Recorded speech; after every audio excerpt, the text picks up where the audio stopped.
જ ઐતિહાસિક દિવસ છે। ગુજરાતભરના લોકો આ ઐતિહાસિક દિવસને જોઈ રહ્યા છે અને માણી રહ્યા છે। વર્ષોથી ગુજરાતની જનતા જે ક્રાંતિ, જે ફેરફારની, પરિવર્તનની રાહ જોઈ રહી હતી, એ ફેરફાર આવવાની શરૂઆત થઈ હોય એવી ઉત્સાહની અને હર્ષની લાગણી ગુજરાતની જનતા અનુભવી રહી છે। સાધારણ પરિવારમાંથી આવતો અને ગામડાનો એક ખેડૂતનો દીકરો ભારતના મહાન સંવિધાનની તાકાતથી અને લોકોના સહયોગથી ધારાસભ્ય બન્યો છે, એ વાતનો હરખ આજ ગુજરાતના એક એક વ્યક્તિના ચહેરા ઉપર દેખાઈ રહ્યો છે। આજે જ્યારે મારી ગુજરાતની વિધાનસભાના સભ્ય તરીકેની શપથવિધિ થવાની છે, એ વાતનો ઉત્સાહ ગુજરાતના ગામડા સુધી પહોંચ્યો છે। એ બદલ હું ગુજરાતની સૌ જનતાનો ખૂબ ખૂબ આભાર વ્યક્ત કરું છું।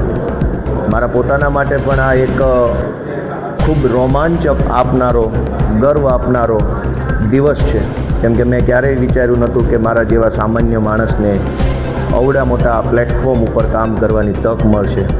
ગુજરાત વિધાનસભાની અંદર આપણા દેશના, આપણા રાજ્યના મહાન નેતાઓ, ક્રાંતિકારી નેતાઓએ પણ વિધાનસભા ગૃહને શોભાવ્યું છે, એની શોભા વધારી એવા ગૃહની અંદર બેસવાની મને તક મળશે, એ માટે હું મારી જાતને ભાગ્યશાળી માનું છું।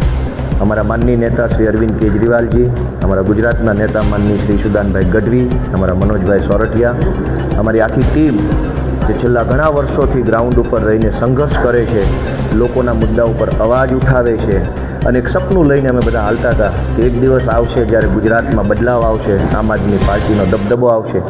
એ સપનું સાચું પડવાનું શરૂ થયું હોય એવું બધાને લાગી રહ્યું છે। ત્યારે હું અમારી આખી સમગ્ર ટીમ અને ઈશુદાનભાઈના નેતૃત્વમાં કામ કરતા એક એક કાર્યકર્તાને પણ હું આજે નમન કરું છું, એમનો આભાર માનું છું।